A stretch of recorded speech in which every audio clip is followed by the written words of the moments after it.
Assalamualaikum warahmatullahi wabarakatuh. Halo para pendengar setia Cerimis, selamat datang kembali di malam yang gelap ini. Bersiaplah, karena kisah kali ini akan mengantarkan kalian ke dalam suasana yang akan membuat jantung kalian berdegup kencang. Malam ini, kita akan mendengarkan kisah mencekam tentang seorang PSK yang iri akan kesuksesan rekan seprofesinya, yang kemudian jiwanya diguncang oleh kegelapan. Inilah kisah dua PSK di balik kecelakaan di jalan ini.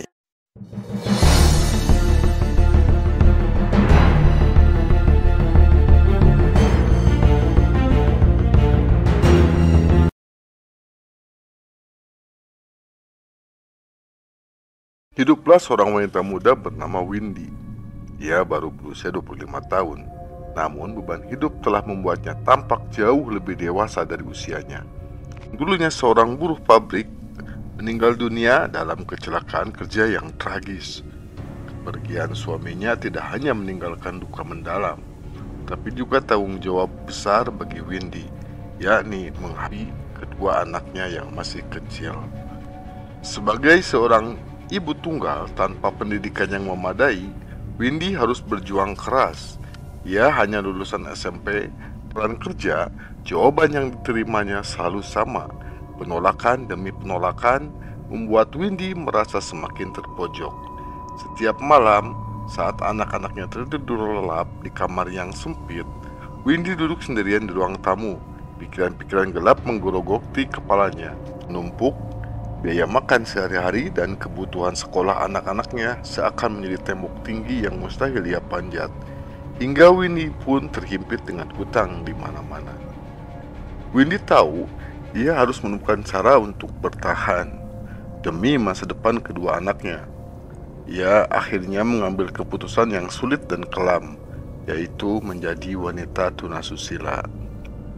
Keputusan ini bukan tanpa pergulatan batin. Malam-malam panjang dipenuhi dengan air mata dan rasa bersalah, sebelum akhirnya ia menyerah pada realitas yang tak memberikan pilihan lain. Ia mendatangi seorang dukun terkenal di pinggiran kota untuk memasang susuk, bukan hanya di wajah, tetapi juga di tubuhnya. Itu dilakukan dalam kesunyian malam dengan mantra-mantra yang membuat bulu kuduk meremang. Kamu akan menjadi yang tercantik, yang paling dicari. Dan benar saja, hasilnya terasa instan. Tampak bersinar, kulitnya lebih halus dan pesonanya seolah menarik perhatian siapa saja yang melihat. Dalam waktu singkat, Windy menjadi primadona dunia malam. Namanya bergaung di kalangan lelaki hidung belang, lambung tinggi, jauh di atas rekan-rekan seprofesinya. Pesonanya membuat seorang pejabat ternama di kota itu jatuh hati dan menjadikannya sebagai simpanan. Setiap malam yang ia habiskan di jalanan gelap dan klub-klub gemerlap hanyalah bagian dari perjuangannya untuk mewujudkan mimpi-mimpi itu. Dunia malam tidak hanya membawa kekaguman, tetapi juga menyulut api kebencian. Salah satu yang paling terbakar adalah Luna, seorang wanita malam yang sebelumnya menjadi primadona di kawasan tersebut. Pesonanya yang memikat, tetapi sejak kemunculan Windy, pamornya berlahan meredup. Yang paling setia sekalipun, satu persatu mulai beralih kepada Windy. Awalnya, Luna hanya merasa kesal. Namun, lama-kelamaan, rasa iri itu berubah menjadi kebencian yang mendalam. Luna mulai menyebarkan bisik-bisik kepada rekan-rekannya, memutar cerita miring tentang Windy, berharap dapat mengucilkannya. Dia itu cuma murahan yang memanfaatkan susuk. Kalau bukan karena itu, tak ada yang akan meliriknya, ucap Luna dengan nada penuh dendam. Yang merasa tersaingi oleh kehadiran Windy ikut terhasut. Namun, Windy tak pernah menggubris bisikan atau perlakuan dingin dari mereka. Ia tetap menjalankan pekerjaannya, melayani pelanggan-pelanggan yang terus berdatangan. Senyumnya tak pernah pudar, meski ia tahu ada mata-mata penuh kebencian yang mengawasinya untuk menghentikan Windy dengan cara yang jauh lebih keji. Di sebuah warung kopi di pinggir jalan, ia bertemu dengan 5 preman yang kerap berkeliaran di kawasan itu. Dengan nada penuh dendam, Luna memberikan arahan, bawa Windy ke tempat sepi, ajari dia pelajaran yang tak akan pernah dia lupakan. Preman-preman itu pun mengangguk sambil tersenyum penuh arti. Bayaran yang Luna tawarkan cukup untuk membiarkan mereka berbuat apa saja. Windy menunggu waktu yang tepat untuk melaksanakan rencana busuk itu. Sementara itu, Windy tanpa sadar akan bahaya yang mengintainya, menjalani malam itu seperti biasa, melangkah ke jalanan gemerlap di kota J. Tak tahu bahwa malam itu akan menjadi malam terakhirnya. Windy diculik dalam gelapnya malam, dibawa ke sebuah gedung tua yang telah lama terbengkalai di pinggiran kota J. Pengap dan dipenuhi bau besi karat serta kelembaban yang menyengat. Gudang itu tampak seperti tempat yang dilupakan waktu, ideal untuk menyembunyikan kejahatan yang mengerikan. Di sanalah 5 preman dengan tatapan liar dan tawa sinis mengelilingi Windy yang ketakutan. Dengan tangan terikat dan mulut disumpal, Windy hanya bisa menangis. Ia mencoba melawan, tendang dan berontak, tetapi kekuatan tubuh mungilnya tak sebanding dengan para laki yang beringas itu. Teriakannya tertelan oleh dinding gudang yang tebal, hanya menjadi gema sunyi dalam kegelapan. Mereka memperkosanya secara bergiliran, meninggalkannya dalam keadaan terkapar tak berdaya.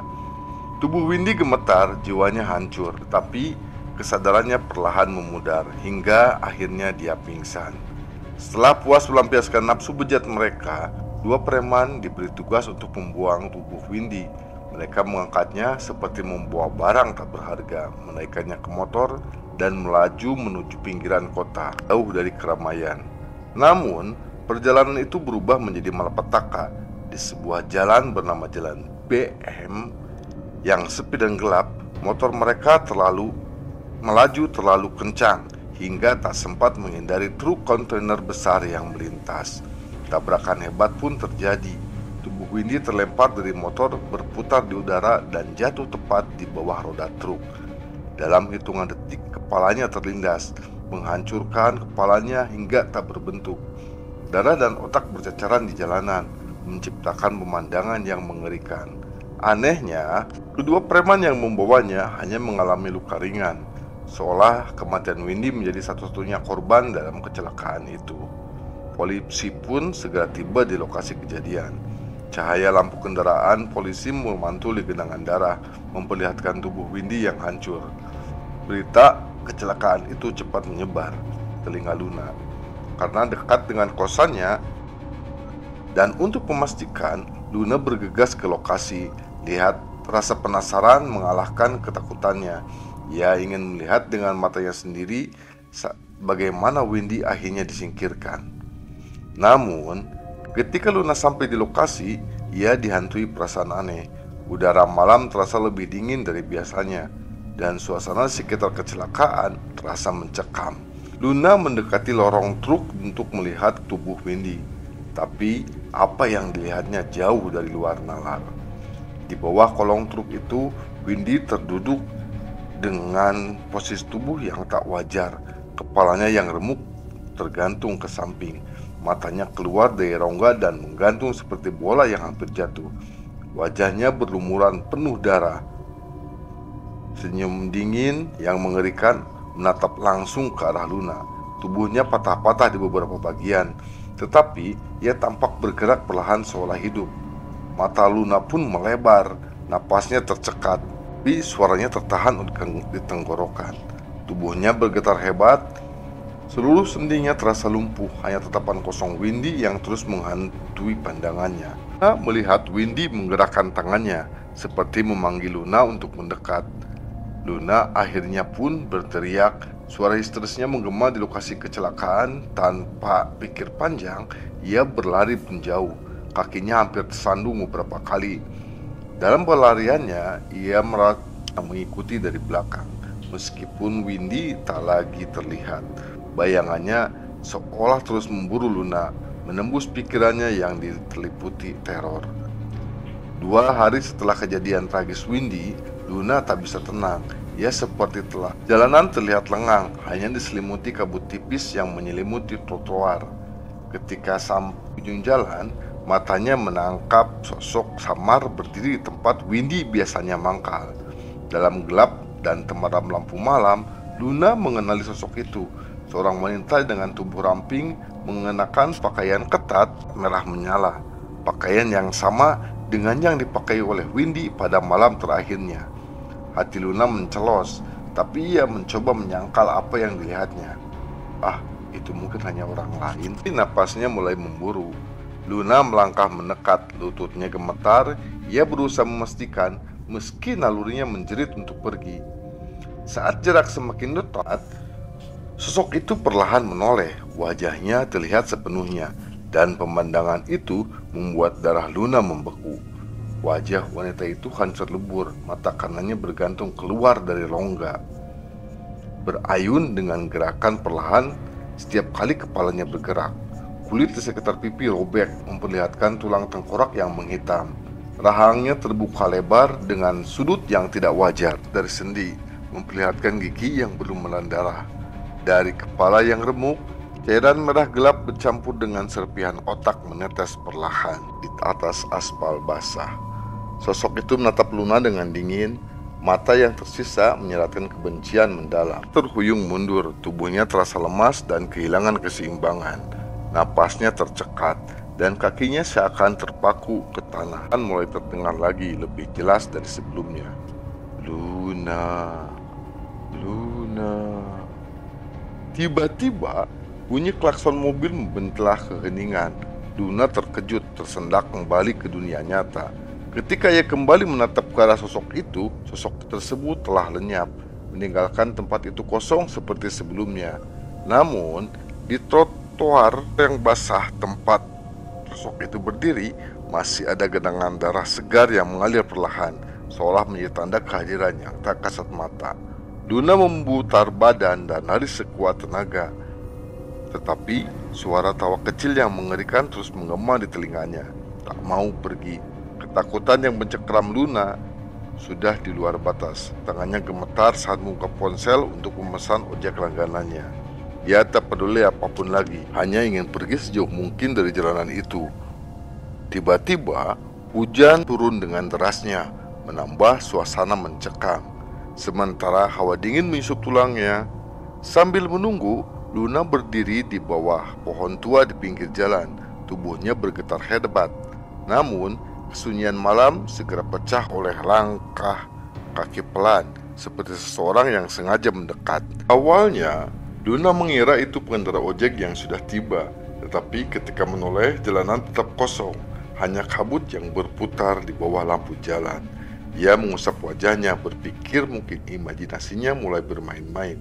Namun, langkah itu kembali terdengar, kali ini lebih dekat, lebih nyata, seolah-olah ada seseorang yang mengitari tubuhnya. Luna mencoba menenangkan diri, tapi suara lain tiba-tiba menggema. Suara berat, dingin, dan serak seperti berasal dari dalam kepalanya sendiri. Luna. Bisikan itu menyayat pikirannya. Luna menjerit, tubuhnya merosot ke tanah sambil memeluk dirinya sendiri. Air matanya mengalir deras. Ia mencoba menutup telinga, tetapi suara itu makin keras, menggema tanpa henti. Luna, Luna. Saat ojek yang dia pesan akhirnya tiba, pengendara itu melihat Luna terisak di bawah pohon. Wajahnya pusat dan penuh ketakutan. Dengan ragu, pengendara itu mendekati Luna, mencoba membangunkannya. Luna, ayo kita pergi, ucapnya lembut sambil menyentuh pundak Luna. Tuhan itu membuat Luna tersentak seperti tersengat listrik. Matanya membelalak liar. Tanpa mengucapkan sepatah kata pun, ia tiba-tiba lari sambil berteriak gak jelas ke tengah jalan, meninggalkan pengendara yang tertegun.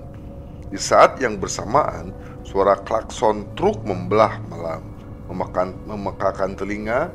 Truk besar melaju dengan cepat tinggi jalan. Sopirnya panik mencoba menghindar dan brak! Akhirnya tubuh Lina terpental sebelum jatuh ke jalan dan terkilas oleh ban truk yang besar. Suara tulang-tulang yang hancur dan darah yang berceceran memenuhi udara. Tubuhnya berubah menjadi puing-puing daging yang tak lagi menyerupai manusia. Bahkan lebih parah dari kematian Windy. Sang pengendara ojek hanya bisa terpaku melihat tragedi yang mengerikan itu. Namun, saat ia mencoba mendekati, ia merasakan sesuatu hal yang aneh. Genangan darah di sekitar tubuh Luna tampak tak berkurang. Sebaliknya, darah itu seolah mengalir ke arah tertentu membentuk garis panjang menuju trotoar. Lalu, di remang cahaya lampu jalan, ia melihat sekilas sosok wanita lain berdiri di ujung jalan. Tersenyum dingin keluar menggantung di rongga matanya seperti memandang langsung ke arah pengendara ojek itu. Ojek itu pun merinding dan segera pergi meninggalkan jasad Luna dan supir truk yang masih ketakutan itu. Sejak malam tragis itu, jalan tempat Windy dan Luna menemui ajal berubah menjadi lokasi penuh misteri. Para pengendara yang melintas sering mengaku melihat dua sosok wanita berdiri di pinggir jalan. Tubuh mereka rusak tak karuan. Salah satu dari mereka yang mengenakan pakaian malam tersenyum dingin dan tatapan tajam, lalu melambaikan tangan pelan seperti mengundang. Sementara sosok lainnya tampak memeluk dirinya sendiri menangis pilu sambil memohon. Suaranya melengking, "Tolong, tolong." Namun, setiap kali ada yang mencoba mendekat, kedua sosok itu lenyap meninggalkan hawa dingin yang menusuk hingga ke tulang. Jalan itu menjadi saksi banyak kecelakaan misterius. Kendaraan yang melintas kerap tiba-tiba tergelincir atau menabrak sesuatu yang tak terlihat. Sesaat sebelum kecelakaan, mereka melihat sosok wanita berdiri di tengah jalan dengan kepala yang remuk, wajahnya terpeksin dan wajah keputusasaan. Desas-desus pun menyebar. Konon, arwah Windy terus muncul untuk meminta bantuan agar susuk yang tertanam di tubuhnya bisa dilepas. Katanya susuk itu adalah penghalang, membuatnya terjebak antara dunia ini dan akhirat. Beberapa dukun mencoba melakukan ritual untuk membebaskan Windy, tapi gagal. Bahkan salah satu dukun yang mengaku melihat sosok Windy berdiri di sudut ruang ritual, menatapnya dengan tatapan penuh dendam, sebelum lilin-lilin di ruangan padam mendadak. Kini, jalan itu menjadi tempat yang ditakuti. Hanya sedikit orang yang berani melintasinya di malam hari. Mereka yang nekat sering kembali dengan cerita yang sama, tentang suara isakan tangis di balik kabut, bayangan yang menghilang di depan mata, dan hawa dingin yang mengukuhkan tubuh. Tak ada yang tahu kapan kutukan itu akan berakhir, tapi siapapun yang melintas di sana akan selalu merasakan kehadiran dua arwah yang tak tenang. Terima kasih telah mendengarkan cerita kisah tragis dua PSK di balik kecelakaan yang sering terjadi di jalan ini bersama Cerimis. Kami harap pengalaman mendebarkan bagi kalian semua. Ingatlah, malam tak benar-benar sepi. Selalu ada sesuatu yang tak terduga menunggu. Tetap waspada dan jangan lupa untuk selalu mendengarkan Cerimis untuk cerita-cerita horor lainnya.